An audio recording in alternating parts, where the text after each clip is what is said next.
Imagine pulling over for a quick break, only to find yourself in a real-life horror movie. These are the most chilling pit stop horror stories, true tales of terror from people who barely made it out alive.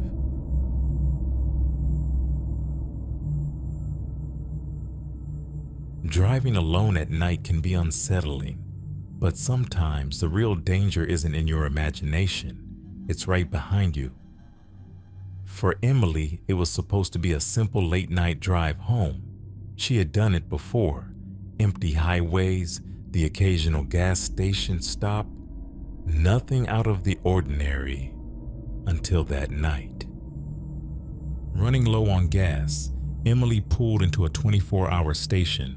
It was nearly empty, except for an old sedan parked near the convenience store and a single attendant behind the counter. She steps out, swiping her card at the pump. Emily sighs, the cold night air sending a shiver down her spine. Glancing around, it's quiet, too quiet. As she waited for the gas to flow, she felt it, eyes on her. Turning her head slightly, she saw a man sitting in the sedan staring. No phone, no book, no movement, just watching. She shifts uncomfortably, avoiding eye contact. The gas pump clicks, full. She quickly replaces the nozzle. Just as she reached for her door, the gas station clerk knocked on the window from inside, motioning for her to come in. He looked nervous, urgent. Emily hesitates, then steps inside the store. "You need to stay in here for a minute," clerk said. Emily confused. "Why? I just need to..." Clerk then says, "You're not alone." Emily's stomach drops. The clerk subtly nods toward her car. Dread settled in as she turned to look.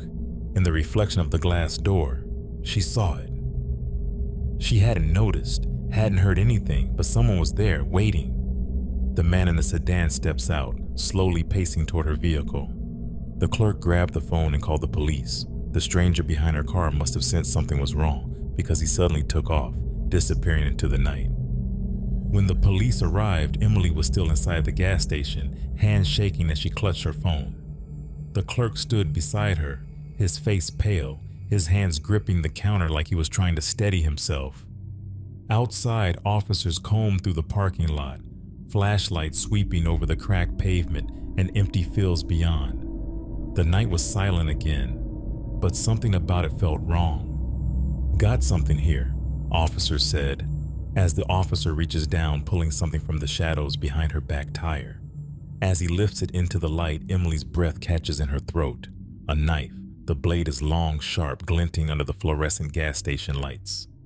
"If you had gotten in your car, this could have ended very differently," officer said. Emily sways slightly, the world tilting around her. She almost got in, almost drove away, oblivious. She grips the counter tighter, her throat dry. The police searched the surrounding area, looking for any sign of the man who had been crouched behind her car. But there was nothing. No footprints, no signs of movement. It was as if he had simply vanished into the night. An officer checks the security cameras, rewinding the footage. Emily and the clerk stand behind him, watching the grainy black and white video play out. And then they saw him. On the screen, Emily stands at the pump, oblivious. A dark figure creeps along the side of the station, slipping into the shadows beside her car. He crouches and waits. Emily grips her stomach, feeling sick. She had been standing inches away from him. Then, the footage shifts. The man in the sedan steps out. The figure behind her car doesn't move, not until the clerk calls her inside. "Rewind that," officer said. The footage reverses. The figure doesn't just crouch. He leans forward, tilting his head as if listening, watching, waiting. One of the officers approached Emily, his expression unreadable. "We ran the plates on that sedan. The driver? He doesn't have a record. Claims he was just stopping for a smoke." Emily frowns. "That doesn't make sense. But he was watching me the whole time." "Yeah, and that's the part that doesn't add up. He parked there over 20 minutes before you arrived, sat there the entire time, and the second you went inside, he left," the officer said. Emily's blood runs cold. It was as if the man in the sedan had been waiting for her to arrive, and when he realized she wasn't alone, he disappeared. The wind howls through the empty lot. The officers exchange uneasy glances. There's nothing more they can do. No evidence, no suspect to chase. Emily thanks the clerk over and over again. If he hadn't called her inside, she might not be standing there.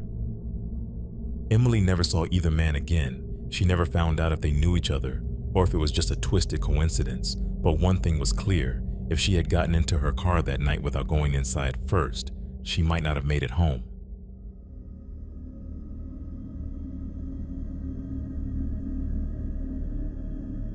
It's a story as old as the open road. A driver spots a lone hitchhiker in the dead of night, offers them a ride only to discover something truly horrifying.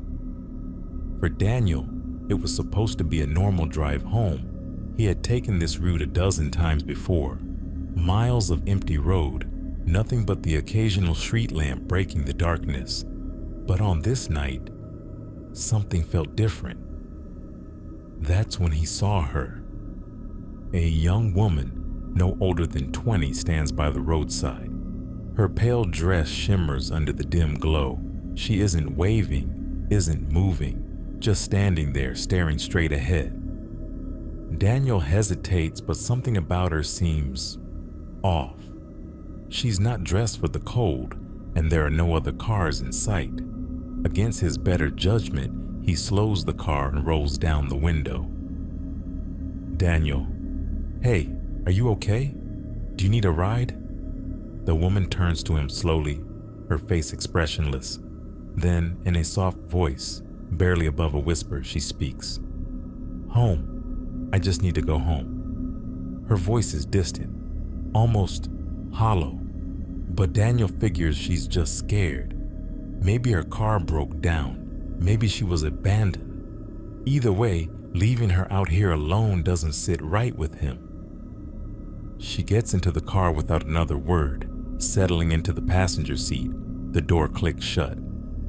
As they drive, Daniel tries to make conversation. Daniel, lightly. "So, what were you doing out here so late?" Silence. The girl doesn't answer. She just stares out the window, her face unreadable. Daniel shifts uncomfortably, gripping the wheel tighter. Something about her presence made the air in the car feel heavy. The longer she sat there, the colder it seemed to get. The temperature gauge hadn't changed, but Daniel could feel it, the kind of cold that seeped into your bones. Finally, she speaks, softly, almost to herself.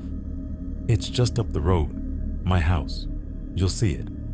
Daniel drives on, glancing at the GPS. There's nothing ahead, no houses, no turns, just miles of empty road.